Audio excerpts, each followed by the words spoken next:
মূলত আমরা আজকে এই যে মেটাখালী ইউনিয়নে হাজার হাজার লোককে যে গণমিছিল করেছি, এই গণমিছিল মূলত হচ্ছে আগামী যে জাতীয় সংসদ নির্বাচন হবে 12 তারিখ, এই 12 তারিখ উপলক্ষে আমরা একটা শান্তিপূর্ণ নির্বাচন চাই।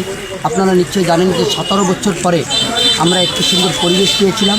আমরা ভেবেছিলাম যে আমরা একটা উৎসবমুখী একটি পরিবেশে আমরা নির্বাচন করব, কিন্তু এই যে আপনারা নিশ্চয় জানেন যে গত পরশুদিনকার শেরপুর জেলায় আমাদের এক থানা সেক্রেটারিকে নির্মমভাবে কুপিয়ে হত্যা করেছে। এই যে যারা আমরা বন্ধু সংগঠন ছিল, আজকে তারা হিংস্র এমনভাবে তারা পরিবেশ হয়েছে যে পাগলা কুত্তার মতন তারা খেপিয়ে গেছে। বিভিন্ন জায়গায় আমাদের মা বোনদের পরে হামলা করতেছে, টর্চারিং করতেছে, এমনকি আমার নিজের পরিবারের প্রতিও সুন্দরবনে কিছুদিন আগে সুন্দরবনে ইউনিয়নে আমার বোন এবং আমার মা তারা ভোট সাথে গিয়েছিল, সেখানে তাদের প্রতি টর্চারিং করেছে, তাদের ইপিজিং করার মতন তাদের পরিবেশ করে নিয়ে আসছে। এই যে দুষ্কৃতরা, এদের প্রতিবাদে এই যে গণজোয়ারটা বয়ে গেছে, আজকে আপনারা লক্ষ্য করেছেন যে একটি অজপাড়া গ্রামে যেখানে হাজার হাজার মানুষ আজকে গ্রাম থেকে এই মেটাখালী ইউনিয়নের 9টা ওয়ার্ডের মাত্র 3টে ওয়ার্ড নিয়ে আমরা একটা মিছিল করেছি, কিন্তু এই পরিমাণ মানুষ এই মিছিলে উৎসবমুখী এসেছে যে মানুষ দেখেছে যে জামাত ইসলামকে কতটা ভালোবাসে।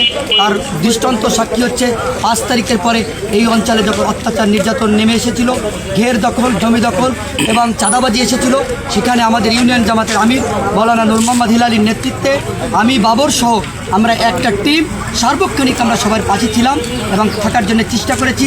এই ওয়ার্ডে বড় বড় অক্রেন্স ঘটনা ঘটেছিল। এই 7 নম্বর ওয়ার্ডে আমাদের ওয়ার্ড সভাপতি ওয়ালিদ ভাই ছিল, আমাদের অনেকে ছিল, এখানে মোস্তফা ছিল, জুয়েল ছিল, আমাদের আলাউদ্দিন ডাক্তার, আমরা সবাই নেতৃত্বে আমরা সবার পাশে গিয়ে দাঁড়িয়েছি। এই ভালোবাসার প্রতিফল, এই ভালোবাসার মূল্যায়ন আজকে আমরা দেখতে পেরেছি যে হাজার হাজার মানুষ আজকের আমাদের এই মিছিলে অংশগ্রহণ করেছে। তাই আগামী 12 তারিখে তারই একটি গণজোয়ার ইনশাল্লাহ হবে এবং দাঁড়িপাল্লা সারা বাংলাদেশে আপনারা দেখেছেন যে জয় জকার হয়েছে। সারা বাংলাদেশের মানুষ, সারা পৃথিবীর থেকে যে আজকে যে পোস্টাল ভোট হয়েছে, সেই পোস্টাল ভোটের আজকে 90% 95% ভোট আজকে দাঁড়িপাল্লার পক্ষে হচ্ছে। তাই আশা করি আগামী 12 তারিখে ইনশাল্লাহ দাঁড়িপাল্লার বিজয় হবে এবং জামাত ইসলামী সহ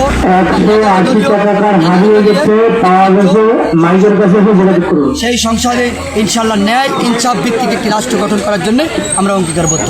ধন্যবাদ আপনাদের।